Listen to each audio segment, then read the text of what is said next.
Good afternoon, everyone, and welcome.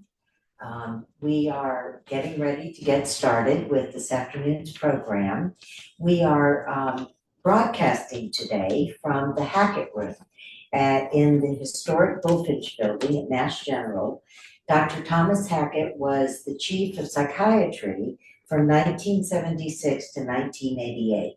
And in addition to his contributions to psychiatry, Dr. Hackett had a lifelong interest in botany, nature, and collecting natural specimens, some of which you can see behind Dr. Levine and Dr. Russell.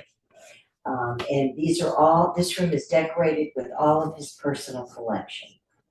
So it's my pleasure to introduce Dr. Vicki Jackson, who is the Chief of Palliative Care and Geriatric Medicine at Mass General. Dr. Jackson. Thank you so much, Susan. I am so excited to be able to this afternoon, honor Sharon and her amazing career and to get to learn from her. I will apologize. I am traveling. And so if you hear anything in the background, I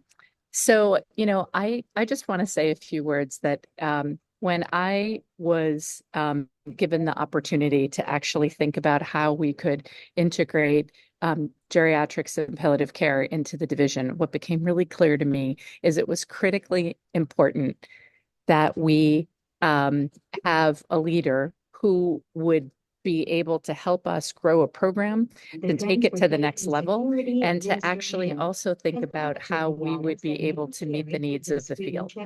And in Sharon, we have been able to have a leader who has helped us be able to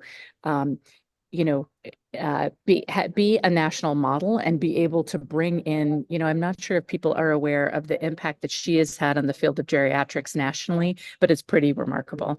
And it has been such a gift for her to be here with us and to help build our program and also to help recruit and build the careers of our faculty. So I'm incredibly excited to celebrate her today and her beautiful work that she has done, and actually also learn from her today about where she sees the field going and how we can think about continuing this really important work caring for older adults. So thank you so much, and I'm really glad we're all here together.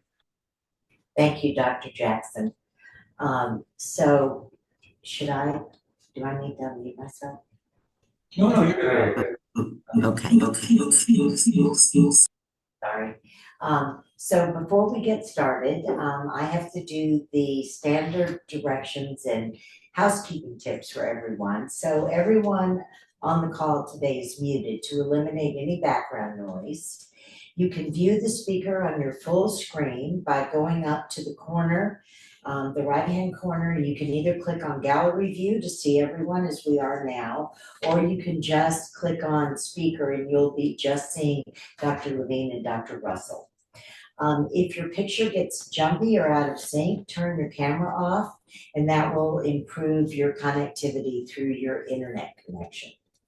For questions, and we will take questions this afternoon, please put your questions into the chat, and I will be monitoring that, and we will have a chance to answer a few questions toward the end of the program today. But I just want to remind everyone, please do not put any medical questions in the chat, because if you do, you're sharing your medical information with everyone on the call today, and I don't think any of us want to do that. But we do look forward to your questions, and we'll do the best we can to answer as many as possible. So with that, I want to introduce our speakers today, Dr. Sharon Levine and Dr. Matt Russell. Dr. Levine is an associate professor of medicine at Harvard Medical School and is the section head for geriatrics in the Division of Palliative Care and General Medicine at Mass General Hospital.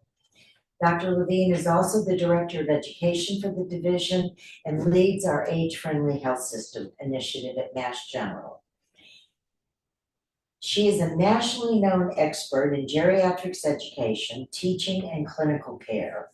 Dr. Levine has focused her clinical, scholarly, educational, and leadership efforts on innovative approaches to collaborative care of the elderly, and it is her mission to geriatricize healthcare.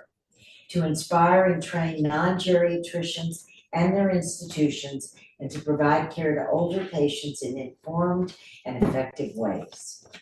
Dr. Levine has designed, evaluated, and disseminated novel curricula and national guidelines for students, residents, chief residents, fellows, faculty, and practicing primary care clinicians.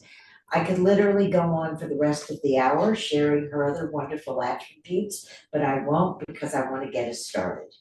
And Dr. Matt Russell, who is the Clinical Director of Geriatric Medicine, who's a colleague and a personal friend of Dr. Levine's for over 20 years, will become our interim section head of geriatrics upon Sharon's retirement. And he is going to be interviewing her today. So with that, let's get started. Great. Thank you, Susan. Well, it is my distinct pleasure to be able to interview you today, and I think there are many people who you've trained and mentored who are very envious of my position. So as we think back on your career and we hear about from you about the wisdom you can share, I've known you since I was a resident and many years ago. Working with you and seeing the amazing impact you have had on your patients' health and their ongoing independence was transformative in my own career pathway. And I know that is true for many others. So getting to work with you again here at MGH has been such a gift, and you have fostered a truly supportive and innovative atmosphere for all of us to develop and continue to care for our patients in the way you think is best. So with that, I want to ask you just a little question. What do you think, what has been the most significant change you've witnessed in geriatrics, in geriatric care over the course of your career? Oh, that's a big question. Well, the first thing is I think that the number of people who are older is increasing all the time. 17% of the last census were people over the age of 85. So it used to be that, it was all kids, and then there was a few old people who made it to the top. And now there's less kids, and there's many more people at the top. We call it the squaring of the pyramid. And these are amazing people. Some of them are working, some of them are traveling and climbing Mount Kilimanjaro. Some of them are taking care of kids and family members. Some of them are, it's not, I think what I would say is the older adults are not monolithic. They are like the rest of us. They're very different. And I think that's very important to understand. Yeah, they play a lot of pickleball. I can hear it where I live. But they volunteer, they canvass during the elections, and they're very active. But with that, I think that I can see a lot is the challenges of aging. And the challenges of aging, heart disease, memory loss, losing hearing, losing vision, arthritis, falling, getting hurt, in and out of the hospital. But, they're also, playing pickleball. And they're also going out and helping, and they're working in other places. So I think the important thing is that they maintain their autonomy, whatever they do. I mean, autonomy is what we all want for ourselves, even if we don't have the ability to do all the things that we used to be able to do. And the aging stereotypes are very, very hard to live with. The old person, the smelly person, this person you don't want to sit next to on the subway. I think that's a real problem. There's a wonderful essay by Roger Angel when he turned 90, saying how it was like he didn't exist when he sat at the table, this beautiful, wonderful man. And I think that's part of the stereotyping of older adults. We don't feel that way. Geriatricians don't feel that way. We love old people. Exactly. And so looking back on your career, what do you think your greatest achievement has been as a geriatrician? I think that I was thinking about this. I have taught scores and scores and hundreds of fellows, medical students, faculty, residents, and that's a real legacy for me. I love going to the meetings and going up and down through the abstracts and saying, hi, how are you? And they're like old.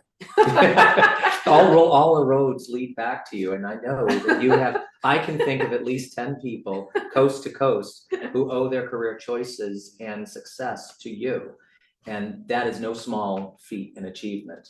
And those of us who are in your lineage of learning definitely would agree that that is the impact that you had on the field, is to create the next several generations of people leading this cause. Well, and it was a joy to do it. And it showed. Yeah. And it showed. Yeah. What's it been like in terms of leading a geriatrics department? And what were the challenges you encountered? I think that there are not enough geriatricians. There are not enough geriatricians in this country, and there are less than there are spots for them. And so we work, we make house calls to people's homes. We work in nursing facilities. We work on the inpatient geriatric units. We do consulting work. We do primary care geriatrics. And that's a lot, and there's just not enough. There's not enough of us to go around, but because we love what we do, we stick together. And that's one of the big challenges. The wonderful challenge is, and the other issue is that geriatrics is not, it's not one of the high paying doctoring jobs, I would say. I gave a talk to the Harvard medical students right before they graduate. It's called the capstone. I give them a talk about assessing decision-making capacity. But before I talk to them, I always ask them, okay, how many of you are going into anesthesiology? And like a third of people raise their hands. And I say, okay, how many of you are going into surgery or surgical subspecialty? And another third raise their hands. And then I say, how many of you are going into internal medicine? Less. How many of you are going into primary care? Less. How many are going into pediatrics, psychiatry? And so people go into, what I have to say here is that the average debt for most graduating medical students is about $234,000 for the 4 years. And if you go to a public school, maybe it's $190,000. And so, I didn't finish paying off my loans till I was 49. I couldn't buy a house till I was 49. I was so happy, and I thought, why didn't they send me a congratulation note when I sent in my last check? But it's and Andy, my husband, stayed home with our kids because daycare is very expensive. And I really, it's hard to get people to go into these fields when they have such indebtedness. That's one of the challenges. On the other hand, it's one of the most rewarding things that you can ever do in life. And the people that do it love what they do. I've never been to any other, meeting of the ACP or The national meetings of all the the different national meetings of all the specialties. specialties. We're the only ones that have a dance party. It's true. And so it's a wonderful group of people to be with and to train and to see them grow, to see your kids, your educational kids grow and do what we do is really just. Why is there such joy? Because I absolutely agree with you. If you find an unhappy or surly geriatrician, it's a rarity. I think because older adults are fantastic. Even if they have heart disease and they have cancer or they've had a stroke and they're dancing on the head of a pin, they're just interesting. They have a lifetime of experience. They have been in concentration camps. They've been victims of war and torture in Africa. They have come from all over the world. They have taken care of large families. They have worked hard, and they muddle through, as my father used to say, and we put on his gravestone. They muddle through, and I just think that they have so much to teach us, and we have so much to learn. And as you and I always say, and I will tell everybody here, and I don't know which way I'm looking at to look at people, is they are delicious. We Yes. talk about We older could adults. talk about delicious. We talk about older adults as being delicious and filled with wisdom, honestly, also. Resilience, perspective. Yeah. All of these things that are just such Yeah. an additional enrichment to our clinical practice, and it's been great. What's the most important lesson you've learned in caring for the aging patient that you wish you had known at the start of your career?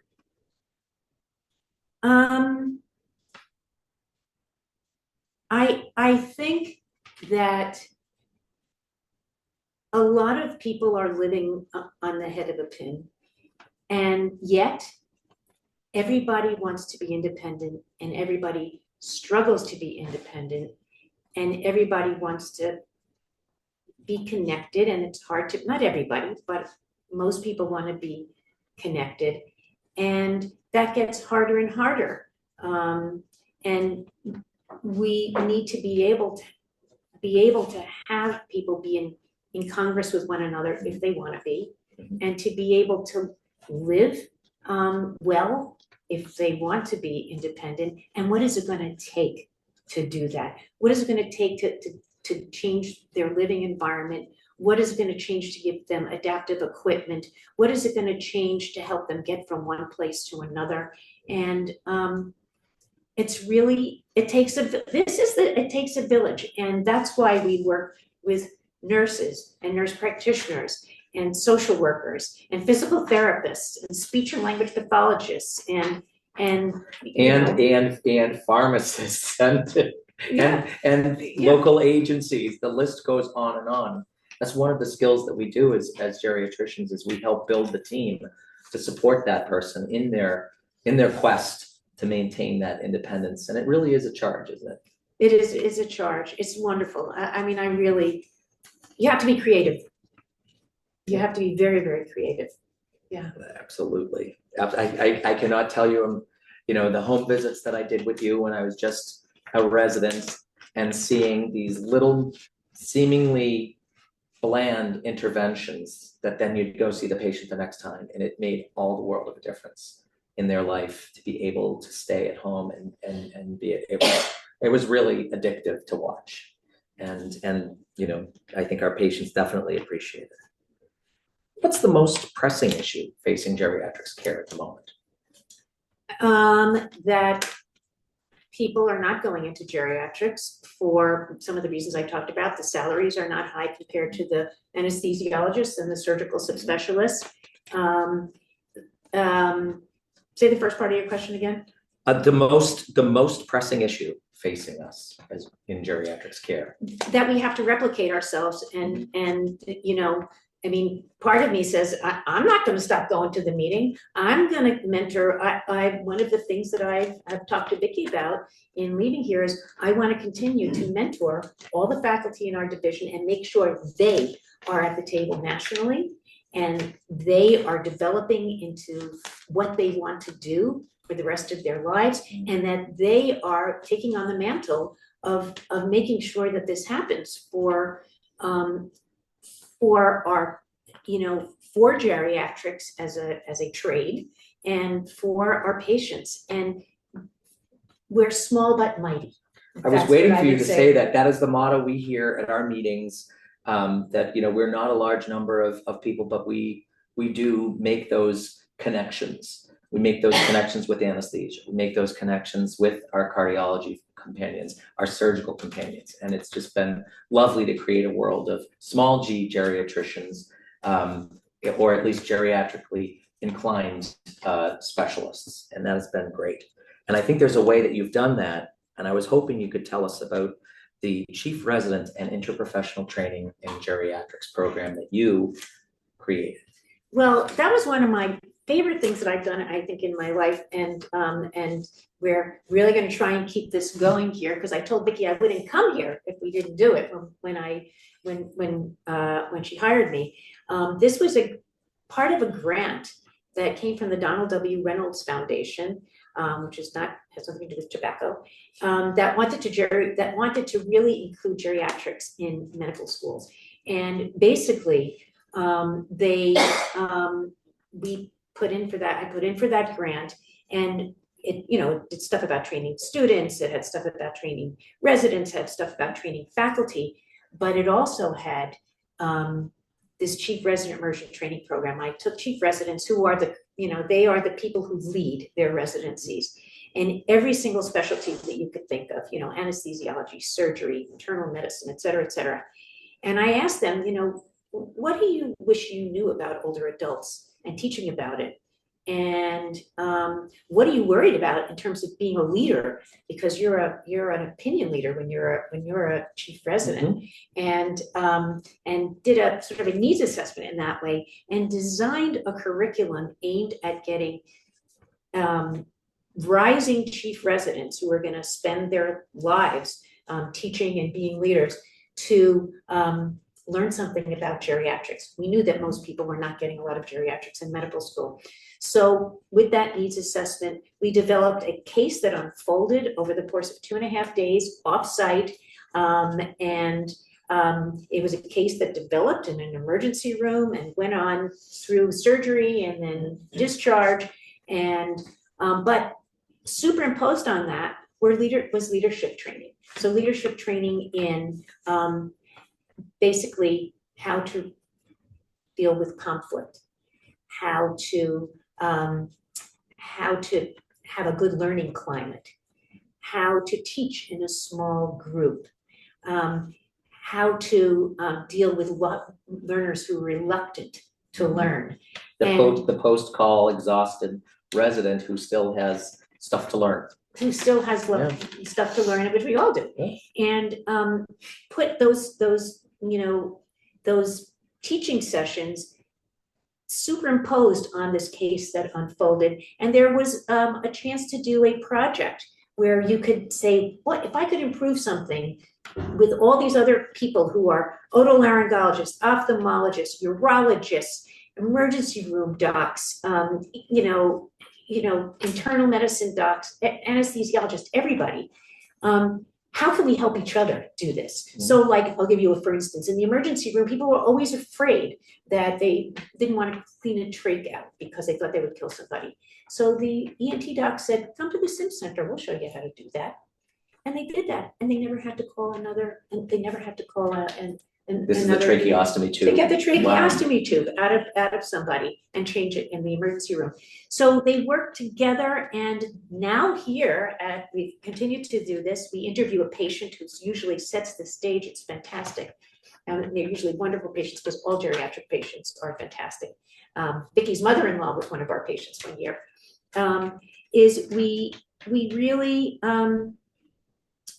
We've invited nursing, speech and language pathology. We've invited nursing of all different kinds, social work, nurse practitioners, and we've put everybody together along with this group of docs who are doing this, who are rising as leaders. And it's so rich. It is so very rich. The addition, having done this with you for years, and over the course of its curricular development, it's been just amazing to see the interprofessional nature, because we all take this clinical vignette, this clinical scenario through the course of what would be a typical hospital stay. And you've got all of these people with different professional backgrounds, all looking at this patient story, and the shared wisdom that you pick up, regardless of the initials after someone's name, just truly gets to the heart of what it is to do geriatrics. That it is, yes, I'm the doctor, but I am part of team. And team is going to help this patient through this stay. And that has been an amazing, I think, outcome of the CRIT program that you started up.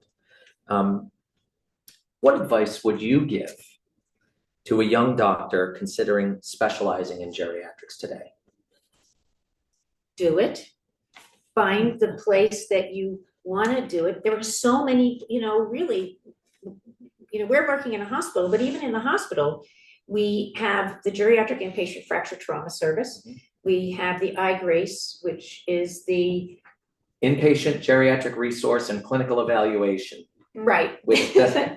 That's the geriatric consult service in the hospital. Yep.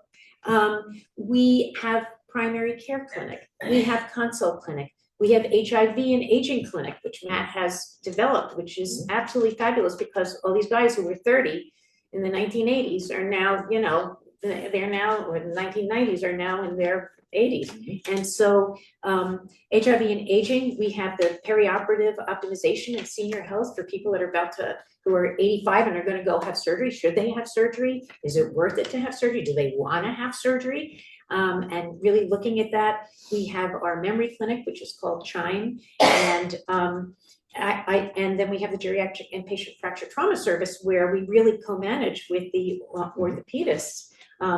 All of the things that happen to folks in the hospital, including delirium, which, and the other thing we're doing is we have a delirium task force where we're training people how to stop people from becoming delirious in the hospital. Everybody has people in their family that had that acute confusional state, Yeah. was just either just from an illness or, you know, any kind of change in scenery, people become different from who they are. And that is very frightening, both for the patient Yes. and for the family, but it also poses some risks to the patient. And we've been working with an interprofessional team to help meet that challenge and address it. And it's been a labor of love because we all, as you say, we've all seen how upsetting that can be. So the bottom line is that person who's interested in doing geriatrics should do it.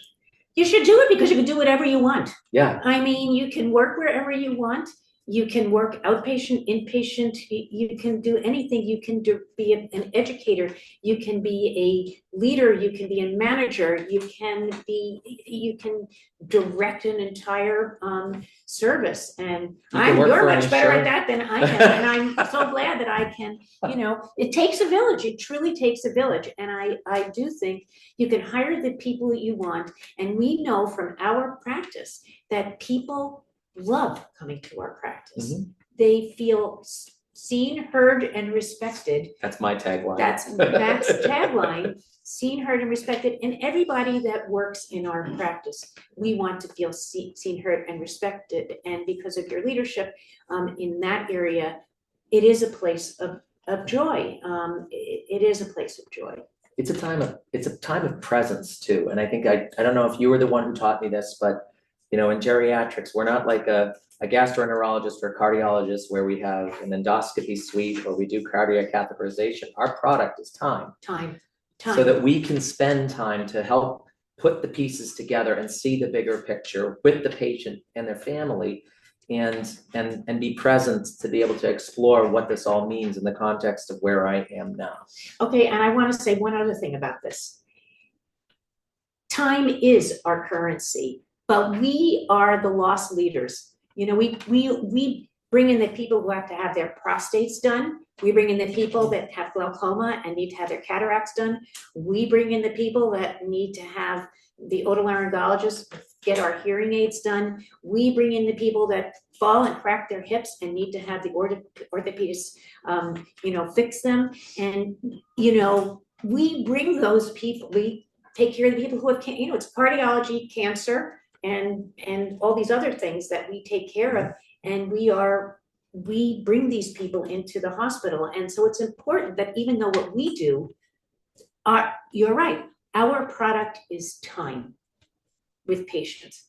And that is really, really important for people to know about what we do. Our product is listening and learning and really trying to help people live on the head of a pin sometimes, or really become more expansive than they have been. But they come into the hospital, and if it weren't for our social work counterparts who make all the connections that need to be made to be able to help people stay in the community, it would be harder. And you know, you have created this connections group that we've had since COVID, which is, these were people that were going out and said, we have to get people to get out the vote. This was in 2020, and have stayed together for all of this time. 4 years. For 4 years. Yeah, it's amazing. It's amazing. Yeah. Well, now on to the fun stuff. What are you looking most forward to in your retirement? I don't know. I have lots of ideas, things like why isn't there a daycare center in McDonald's or in the barber shop? Or, you know, where am I gonna travel? That's exotic, because I haven't been able to do that, but really, very much. Driving this is my granddaughter, Evelyn. I have had the privilege of watching all of you show me the pictures of your children, your grandchildren, your great-grandchildren, all of you. I have loved seeing that. And one of you said to me, your grandchildren are gonna need you, Dr. Levine, and they're right. And I want to be able to do that. I want to be able to be with my family more. I want to sleep more than 5 hours a night. I got to admit it. I want to not have to write notes and do all of the things that take up a lot of time. I have to see what my next act is. Matt's trying to convince me to become a standardized patient. a standardized patient because no, not a lot of people know this, but I went to the High School of Performing Arts, you know, FAME, and I thought I was going to be an actor.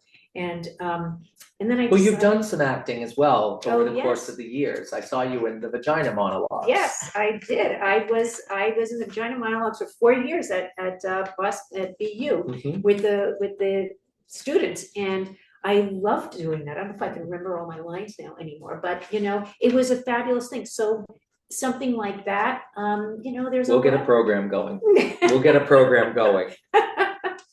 Now, are there any other reflections you'd like to share with us that we haven't talked about? I want to say how much it took Vicky a long time to get me to leave what I was doing. It really took a long time. It probably took close to 1.5 years because I loved what I did and I loved what I was doing, and I wanted to keep doing it. But you know, sometimes it's nice to think about something that's new and different. And so I took that leap, and MGH is a very, very different and much larger place than and demographically than a place like Boston Medical Center, where I made house calls for 30 years in Dorchester, Roxbury, Mattapan, to very frail homebound elders.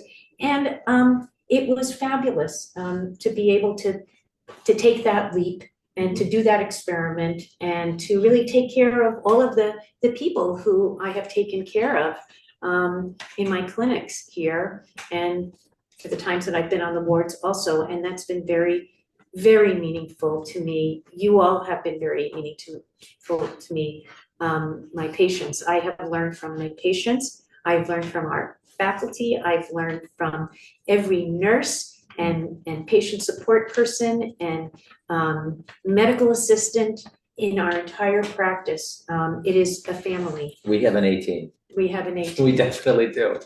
I'm selfishly going to save the last question for me.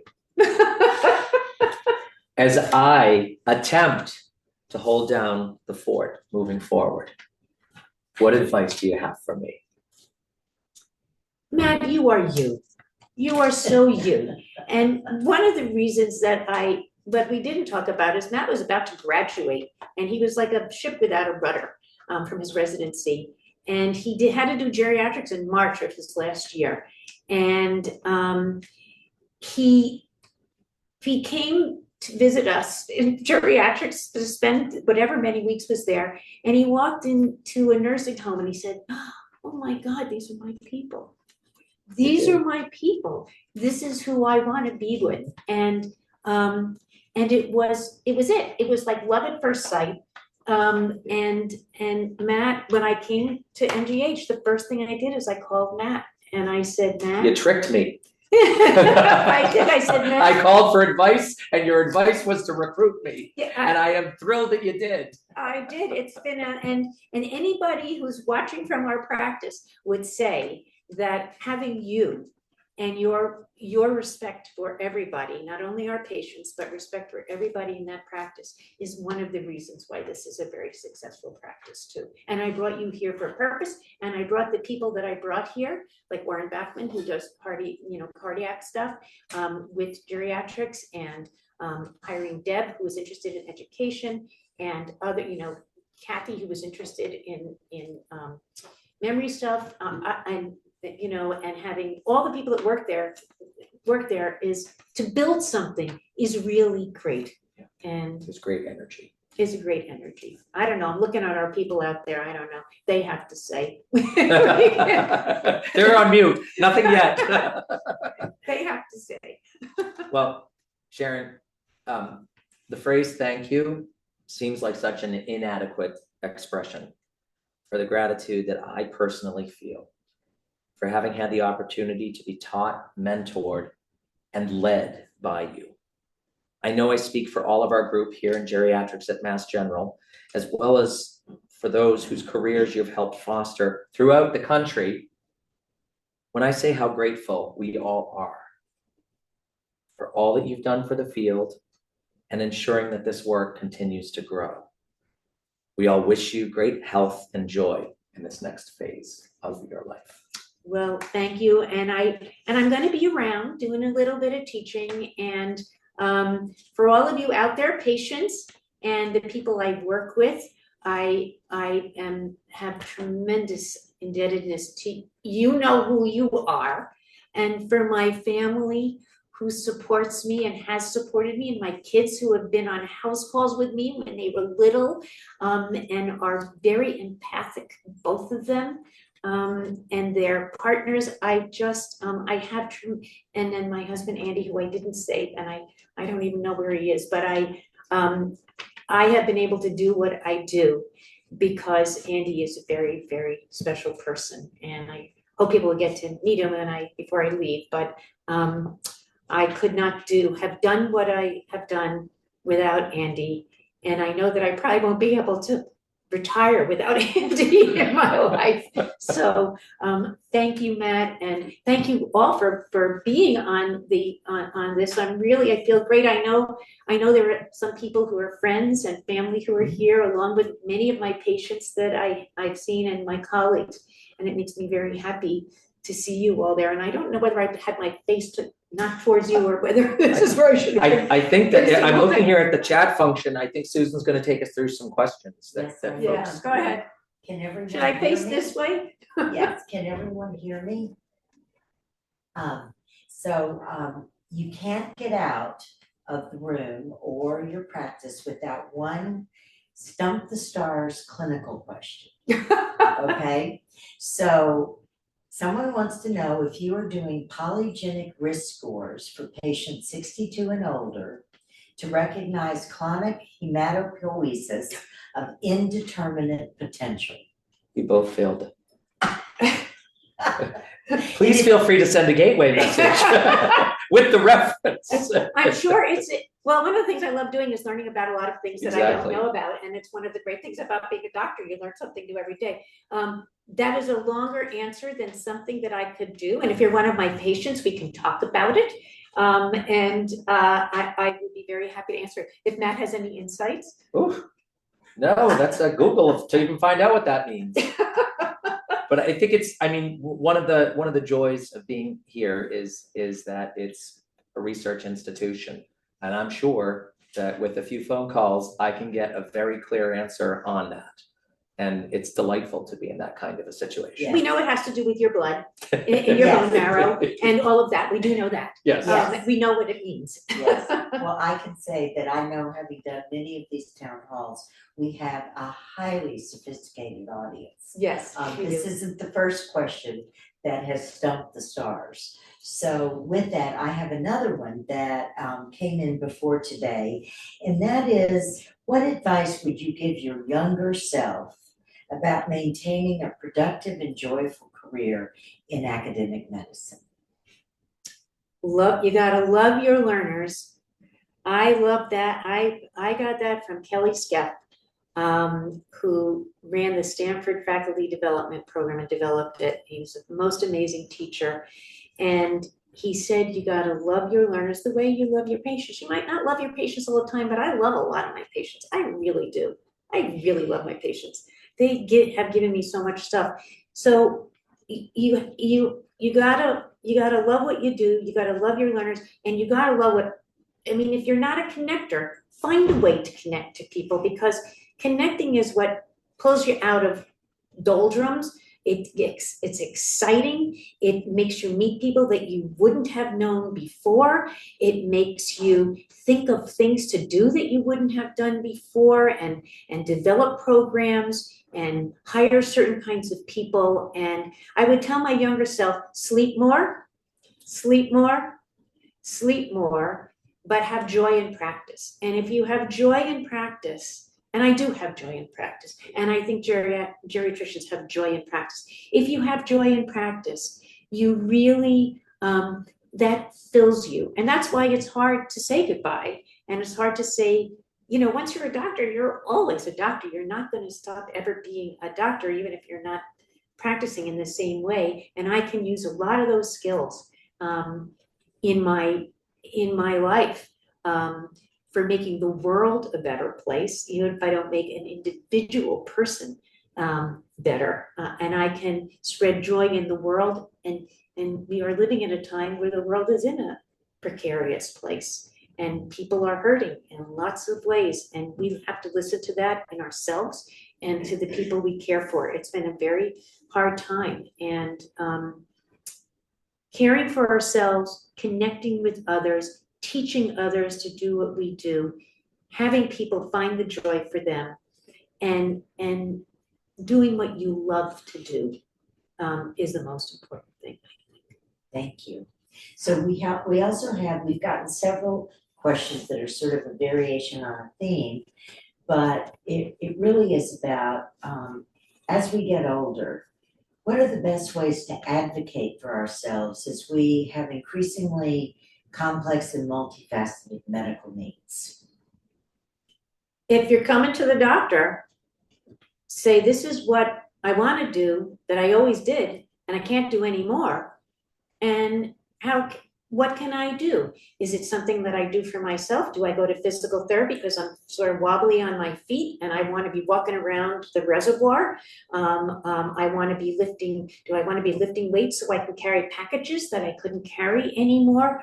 What is it that you need? And you can talk to us, and we can do things that help people, but we can also send you to people. That's why we work with physical therapists and speech therapists and people who will help you hear if your hearing is not so great, you're fighting with your spouse because they can't hear what you're saying. And your marriage is about to go off the rocks because they can't hear you. You just send that person to the to the audiologist. So I think advocating for our patients is really important, but having you advocate for yourselves. Ask. There's no harm in asking for what you need, because you might get it, or you might be pushed in the right direction to getting it. Thank you. So another question, which I think is really important, is that many people actually don't have a lot of families around them to provide support, help them with challenges. And this person said, I'm always looking for the absent chapter or paragraph in the aging manuals which deal with the challenges of aging, especially for people who don't have a lot of families for support. Can you say something about this? And is this on our radar at Mass General? Oh, yeah. Oh, this is on our radar. That's why I see Emily Sterling Graves, who's our social worker. There are people who can help you with housing, can help you with medical stuff, who can help you with transportation, can connect you to services for eating well at home if you can't cook. The Age Strong Commission, Emily Shea is our commissioner. Transportation services. Emily once said to me when I wanted to work on a grant with her, which I didn't get, but I was really loved her and wanted to work with her because she's so special, is to, really, we have plenty of doctors in Boston, and actually Boston has lots of geriatricians in the institutions here, but transportation or mental health services or things like that are harder. But there are people who can hook you up with these services. We totally can do that. There's Meals on Wheels, and there's sort of fancy Meals on Wheels that makes better better meals than sometimes the bologna sandwiches that people get. And we can really help facilitate a lot of stuff through all of the people that work with us in our practice.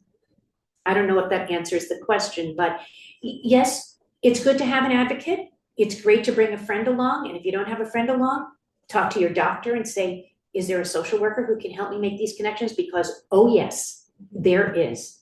If there's worries about violence in the home, if there's worries about people not thriving the way they should be, you need somebody to help you advocate in a situation like that. And if you have to stop driving, which was our last town hall, you know, what are the other ways that you can remain independent in the community? Because you can remain independent in the community. You can. Right, thank you.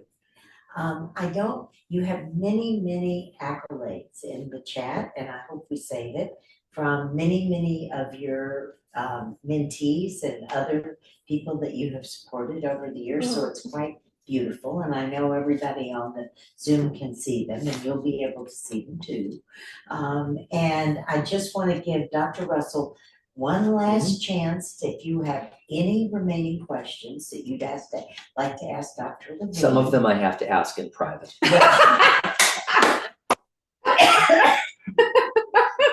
Okay. He's turning very red. I only have two colors, completely pale and sweet red. Sorry. Well, my question, I want to know how to get invited to the geriatric dance party. Oh, it's So- fun. Oh, it's fun. I don't know if Esteban is on here, but Esteban Franco Garcia, who runs our geriatric inpatient fracture trauma service, he's got like hips on fire. That's all I can say. He is definitely the dance champion of the American Geriatric Society. Oh, yeah. I definitely agree with that. Yeah, he's got, watching him out there on the floor pulling people in is really something else. Anybody who's on here who's one of our people knows this, who's been to AGS, but yes, there's a lot of joy. I'm not kidding. There's a joy. If anybody who wants to be a geriatrician, you will never have lack of joy in your life and satisfaction. Right. Even if your patients die, because we're all gonna die, right? We're all gonna die, and we want you to be as good as you can be for as long as you can be, attached to the things that will help you stay in your place, and really, you know, none of us lives forever. We want you to live well. That's what we do. We want you to live well. That's what geriatricians do, and to find joy. Even if it's on the head of a pin, to find joy. That's great. I have to share that I'm a graduate of the University of Michigan, and a couple of years ago, my phone blew up because all of my buddies from college had read an article about the geezer dance party in Ann Arbor that happens every Friday night, and you have to be over 60. Lots of marriages have been a result of the geezer dance party, and it made me think, I'm going to start a geezer dance party in Boston. So maybe that's one thing we There we can go. do in your There we go. retirement. The Bullfinch lawn is back. Yes, I just noticed that when I came in tonight. So I don't think we have any other questions unless somebody wants to add something the very last minute. So I'm gonna actually turn this back over to Dr. Russell for a minute. Great, thank you. Right now in the United States, there are about 7,300 geriatricians. About half of those practice in the field of geriatrics. On average, there's about 0.96 geriatricians for every 10,000 older adults. So this is a need to have good care for an aging population. Throughout Mass General's history, the philanthropic generosity of others has played a critical role in advancing our mission. We also genuinely believe that philanthropic partnerships with people like yourselves are what will help inspire and train the next generation of geriatricians to pursue this important and fulfilling work. So I am absolutely thrilled to announce that in order to celebrate and honor you and your career, Dr. Levine, we have established the Sharon Levine, MD, Geriatric Educational Activities Support Fund at the Massachusetts General Hospital. This fund will provide immediate use resources to support a variety of educational and training opportunities in geriatric medicine and carry on your name in perpetuity. For those who are interested in learning more about the various opportunities in which you can support this effort, please let us know, and our colleague, Patrick Rooney from the Mass General Development Offices will contact you. We will also distribute his contact information in a post-event email following the program for those who wish to contact Patrick. Thank you. That's Any really- last words, Dr. Levine?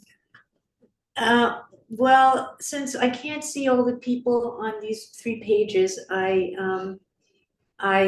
want to thank everybody who's, I see patients here, I see people who have been my patients and my family and all of that, and who have done wonderful things in the world. And I feel so grateful. I feel grateful for this, to have a legacy in this way is really very, very touching to me. And to all of you who are in my family, my friends, my mentees, my mentors, I never had a mentor, and so I've been co-mentored by my friends in this field, and somehow I've muddled through. As I said, it was my father's favorite line, and I keep looking at my cousin over there because I know she's she knew my dad, and I'm very happy.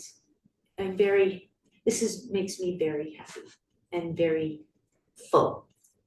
And so I want to thank Matt for joining me here doing this, for taking on the mantle as I go, for taking this to even the next level. Matt is the most creative person I've ever known in my life in that way. There's not a kind of clinic that he won't start. We just have to get the people who are the geriatricians to come and work with us. And that is the main thing, which means focusing on the people in this institution, which we are, as we build our fellowship.